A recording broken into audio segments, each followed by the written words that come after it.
It's not possible. I didn't say it would be easy, Neo.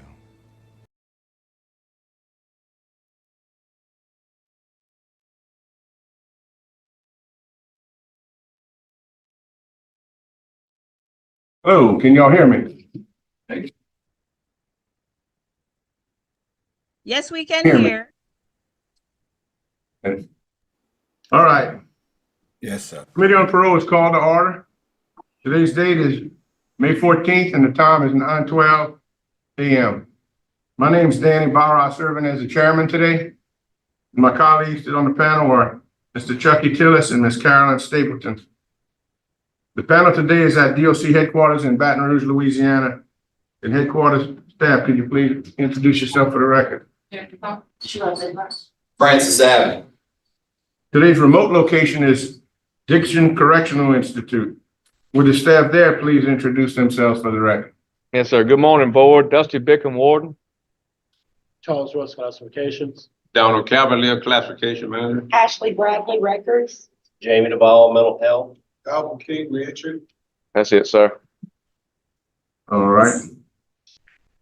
Mr. Troy Herron, would you please introduce yourself, stating your full name and your DOC number for the record? Troy Heron, 755012. All right, I'm going to give a brief explanation of the process. I'll read some information into the record and ask you to verify it. We'll then conduct a parole interview. In your case, it has been assigned to Mr. Tillis, who will take the lead on the interview. After the interviews are completed, we'll ask the facility staff for their input. We will allow public comment. 3 supporters will be allowed to speak on behalf, and 3 in opposition. In support today, we have Jared Johnson Herron, Ellie Montique, and Maurice Herron. In opposition, we have Deborah McLean, the victim. You will be allowed to make a statement on your behalf before the panel votes. So let's begin. Today we have for parole consideration Troy Herron, DOC number 55012, who is a first felony offender, who was convicted of indecent behavior with a juvenile, 2 counts, and second-degree rape, 2 counts. The victim is his 14-year-old stepdaughter. And on July 28th, 2020, he was sentenced to serve 7 years hard labor each count to run concurrent in Orleans Parish. Your parole eligibility date is 11/21/24. You're not eligible for any good time. Your full term date, August 21st of 26. Mr. Tillis has been assigned your case, and we'll have the first vote. Okay, Mr. Tillis, thank you. Good morning. How are you, Mr. Troy? Good morning, sir. I'm okay. How are you? Good, good. How long have you been there? I've been in Dixon Correction like a year and 4 months. A year and 4 months. What have you been doing since you've been there? Well, I've been attending the VOTEC. I accomplished getting my high set, and I finished the IC3 program. You finished those 3? Yeah, I had the high set program, the IC3 program, pre-release, living in balance, Cajun Rage. Okay, that's good. That's good. So what do you like doing while you're there? I mostly be focused on my schoolwork. Right. What do you plan to do if you when you get out? I'm trying to open my business. I love working with technology, so I'm trying to open my own business. You want to open your own business? Yes, I see. because I'm good at repairing computers and most electronics. All right. All right. Thank you. Thank you. All right, Ms. Carolyn, you want to ask some questions? I do. I want to ask you a question. I saw that I saw in one case that you were her stepfather, and then I saw another case that you were, the woman was your girlfriend. So you are the stepfather. Y'all were married? Yes, ma'am. Okay. All right, so you were a stepdaughter. I read your victim statement as to what happened, which you pled guilty to. I mean, it started off as first-degree rape and sexual battery, and it was actually pled down. The second-degree rape and indecent behavior with a juvenile. Am I correct? Yes, ma'am. I know what happened. I know what the child said. She was 14 years old. You were a trusted figure in her home. I really don't have any questions. It's really this as for what happened to her. She did her best to stop you. She did everything she could, being a 14-year-old child, but you overpowered. And you have blanket opposition from law enforcement.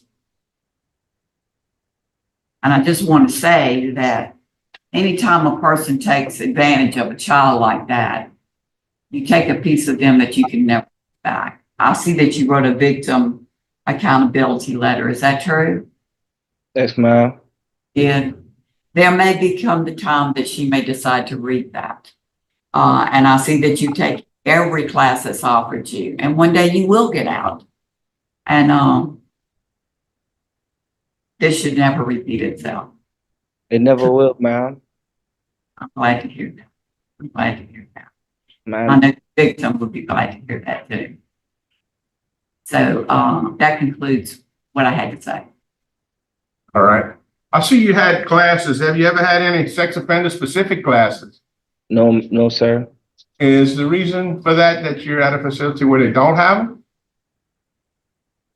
Or you just chose not to take them? I'm not sure. Like I do whatever I get put into. We have it, sir. Y'all have it? So, number one, that's a target class for you. That class needs to be taken, all sex offender classes involved that you're available, you need to take. Those you took are good, but you need to do that, all of them. If we release you, where you plan on living? I'm going back to Jamaica. Okay. And who you there? My mom. Okay. I have a immigration detainer after this, so I'm not really sure how the whole procedure go. Were you ever molested when you were a child? No, sir. Well, what made you think that your behavior with a 14-year-old was okay? It's not okay. Ain't no justifying it or making it sound good, sir. So you didn't know it then, but you know it now, is what you're telling me, or you Sir. then but just did what you wanted to do? Ain't no excuses or anything, sir. Nothing. All right, well then, why don't you just give me a couple of reasons why you think parole should be granted for you today? In your own words, why you think we ought to give you parole today? Well, for me, sir, I take full responsibility for my crimes. Ain't no justifying it. Ain't no making it sound good. Ain't no correct explanation for it. If I'm granted parole, I won't be of any problem to the United States anyway. I will get deported. As soon as I granted my parole, I finish my time here. I won't be around any of my family. I know I caused a lot of pain from one side of my family to their side of the family. I'm really just trying to my best and go back to my country and accomplish as much as I can, being a successful person of my country. All right. Okay, I think I'm done with the questioning too. We have some family members here for you in support. We'll start with your father, Maurice Herron. Can we get him up? Good morning, Mr. Herron. Thank you for attending. Got something you want to tell the parole board before we make our decision? Your microphone's muted, sir. You need to mute your microphone. We can't hear you.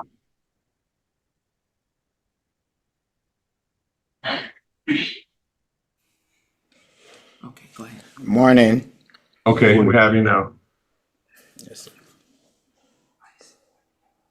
Well, I'm supporting my son to I wish you all to just helping him get back on his feet, get back to Jamaica, that he can get back to society and do what he do best, them schooling, do whatever, man. It's just hard for us to know that him over there, him do have a family over there, and been doing him things from, and been working, he's a chef, he been working at that hotel and doing him stuff, and to wake up and find him in this position, I know we can get over it all now. All right. Well, thank you for your input. We appreciate you attending. Bless us. The next person we have is Jer Johnson Heron. Morning. Morning. Did I say your name right? Yes, sir. Well, good. Thank you for coming and attending, and go ahead and tell us what you got to say. So I know that Troy is an honest, jovial, positive, well-mannered person. He's a good human being who has grown tremendously. And I know that he has learned from his mistake. I also know that he is very sorry for what he has done. And I know that he is ready to be integrated into society where he can help youths at risk in Jamaica and be a better version of himself. He deserves this parole, and I thank you very much for even considering him. You're welcome. Thank you. Is the lady sitting on the side of you, Miss Ellie? Yes. Okay, you can go ahead and have your turn now. Good morning. My name is Ellie Monteith. I'm a healthcare aide. I flew in from Canada to support my sister. Our family has been strongly impacted by Troy's action, and we have been struggling with emotional issues, complying with the fact that we lost our son in Canada by drowning in 2020. He was making solar system for him and Troy to come back to do business in Jamaica. So if he's granted parole, we are 100% prepared to give him financial support. I am going to do that. Moral support and encouragement until he no longer needs it. But we will ensure he stays on the right path. Thank you. Thank you. Appreciate it. That concludes the people we have in support today. We also have in opposition the victim herself, Miss Deborah McLean. Miss Deborah, are you by telephone? Can you hear us? Yes, I can. Okay, now it's your turn. Can you tell us whatever you'd like to tell us regarding this case and your feelings about should he be released or granted parole?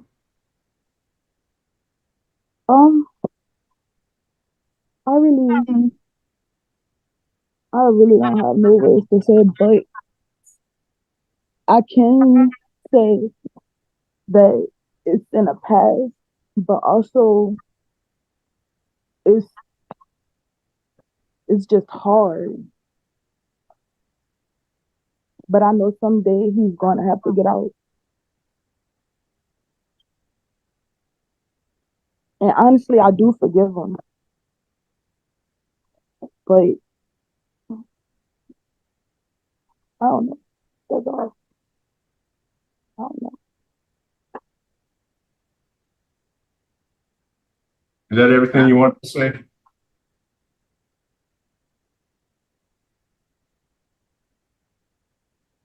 All right, Mr. McLean, thank you for your input. We appreciate you taking part in the hearing today. And I do want to note that we have law enforcement opposition from the chief of police of Orleans, and the judges, DA, and sheriffs had a blanket policy on no comments. So that being said, it's now time for you, Mr. Heron, to give your closing statements of the hearing. So this is your final shot at the parole board to tell us why you think it's a good idea for you to be released. Go ahead. People of the board, I take responsibility for all the hurt that I caused to everyone, from my family to theirs. I will do my best to accomplish as much and help as much people as I can if I am granted parole. There's no excuse for this. Nothing. Ain't no justifications. Ain't nothing can make it sound right or even look right. All I can do is try to do my best and make this happen for me and for everybody else. Everybody been through a lot because of me. I can't do anything but just try to make it up, accomplish me, accomplish for the world. Cause that's the kind of person I am. I don't. I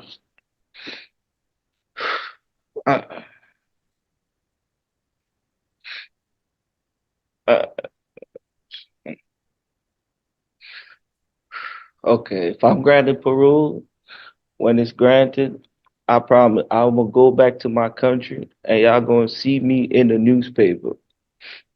I will be an ambassador. I will promote peace, love. I'm gonna make it happen.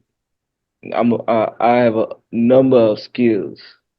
This was a tremendous mishap, tremendous. But ain't no way of making it happen. My life is in y'all hand. Whatever y'all decide, I can't dictate how y'all gonna do it or anything. I can just ask that, help me. I won't be around anybody like that.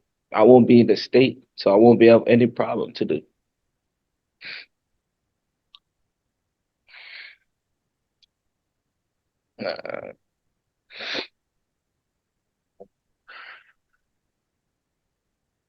All right. Is that all you got? All right. Thank you very much. Ain't no way how to put it. Ain't no explanation or anything. I understand what you're saying. Oh. All right. Mr. Bickham, do y'all have anything you'd like to say down there? How's he been? Anything about him that you're aware of? Not really. I don't have anything to add that y'all haven't covered already. All right. Thank you very much. I'd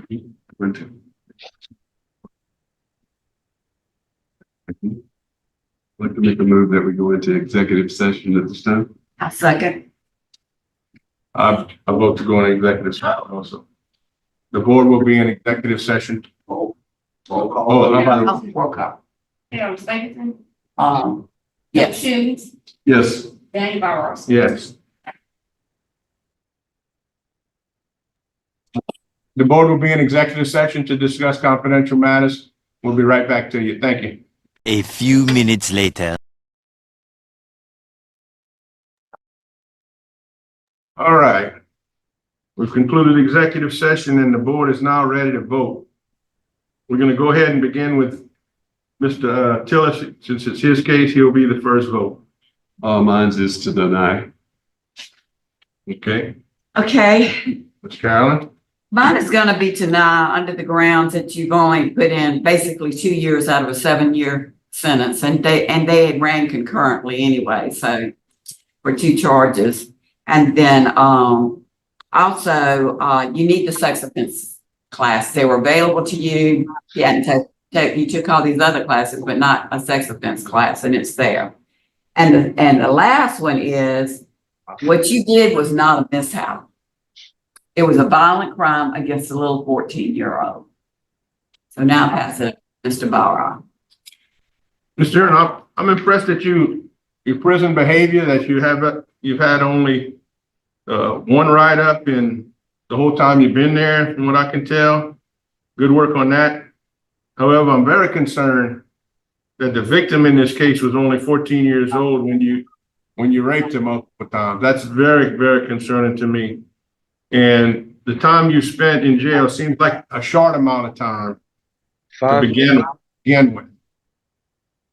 So today I vote to deny your parole also and recommend that you take more sex offender classes and victim related courses and then apply again after you've taken some of those courses. So we finished voting, Mr. Heron. Today, the parole board has denied your request for parole, recommending that you take more classes. And this concludes our business today. We will, Mr. Bickham, you look like you wanted to say something. Oh, no, No. sir. No, sir. I'm filling This- my papers. All right. This concludes our business today. So we'll adjourn the meeting at 9:38 p.m. Thank y'all. Thank you. Y'all have a great day.